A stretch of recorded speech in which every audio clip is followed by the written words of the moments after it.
Hello friends, welcome to my channel. ఈరోజు ఈ వీడియోలో వంకాయ టమాటా కర్రీని చూపిస్తున్నానండి. చాలా బాగుంటుందండి, టేస్టీగా మంచి గ్రేవీ తోటి రైస్లోకి అయితే చాలా బాగుంటుందండి ఇది.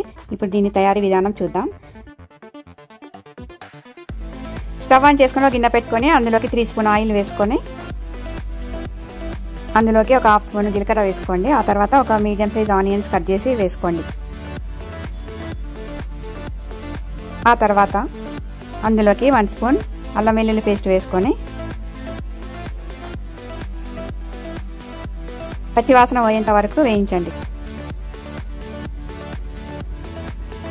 ఇలా వేయించిన తర్వాత అందులోకి ఒక 1 స్పూన్ పసుపు వేసుకొని మరొకసారి కలుపుకోండి. ఇప్పుడు ఇందులోకి వంకాయలను ఇక్కడ 1/4 కేజీ తీసుకున్నానండి. 1/4 కేజీ వంకాయలు ఇలా ఉప్పు నీటిలో నానబెట్టుకున్నాను. కట్ చేసిన తర్వాత ఇలా నానబెట్టుకుంటే వంకాయలు నల్లగా కాకుండా తెల్లగా ఉంటాయండి మనకి. ఇప్పుడు ఆ వంకాయ ముక్కల్ని గిన్నెలోకి వేసుకొని మరొకసారి కలుపుకోండి.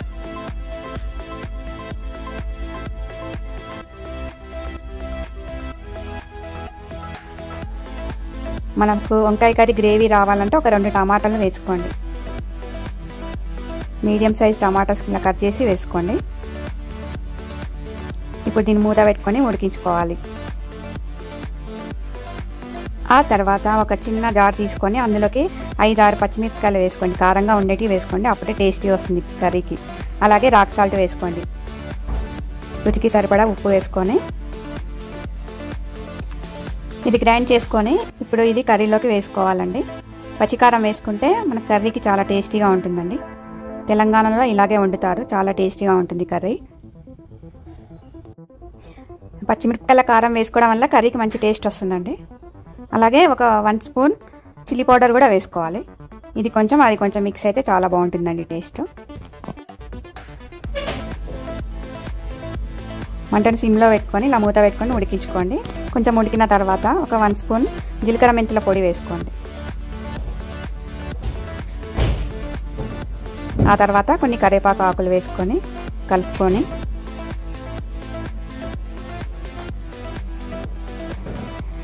కొన్ని పాలు పోసుకోవాలండి. కొన్ని చిక్కటి పాలు వేసుకోవాలి. పాలు వేసుకోవడం వల్ల కర్రీకి మంచి టేస్ట్ వస్తుందండి. అలాగే మనకు కొంచెము గ్రేవీ కావాలంటే కొన్ని వాటర్ కూడా యాడ్ చేసుకోండి. అప్పుడు మనకు చక్కటి గ్రేవీ వస్తుంది. ఆ తర్వాత ఒక 1 స్పూన్ ధనియాల పౌడర్ వేసుకోండి. 1/4 కేజీ కాబట్టి 1 స్పూన్ సరిపోతుందండి ధనియాల పౌడరు. ఆ తర్వాత నేను చిల్లీ పౌడర్ అని చెప్పాను కదా, ఒక 1 స్పూన్ చిల్లీ పౌడర్ వేసుకోండి. కర్రీ ఇప్పుడు మనకు రెడీ అయిపోయిందండి. ఇప్పుడు దించే ముందు మనం కొత్తిమీర ఆకులు వేసుకొని ఒక 5 మినిట్స్ నుంచి స్టవ్ ఆఫ్ చేసి పెట్టుకోండి. ఆ తర్వాత ఒక సర్వింగ్ బౌల్లోకి వేసుకొని సర్వ్ చేసుకోండి. చూడండి, ఇలా గ్రేవీ తోటి మనం రైస్లోకి తింటే చాలా రుచిగా ఉంటుందండి. మనకు ఈజీగా అయిపోతుంది కర్రీ వండుకోవడం కూడా, అండ్ టేస్టీగా కూడా ఉంటుంది మనకి. ఇప్పుడు ఈ కర్రీని సర్వింగ్ బౌల్లోకి వేసుకోండి. మీకు కనుక నా ఛానల్ నచ్చినట్లయితే please subscribe, like and share చేయండి.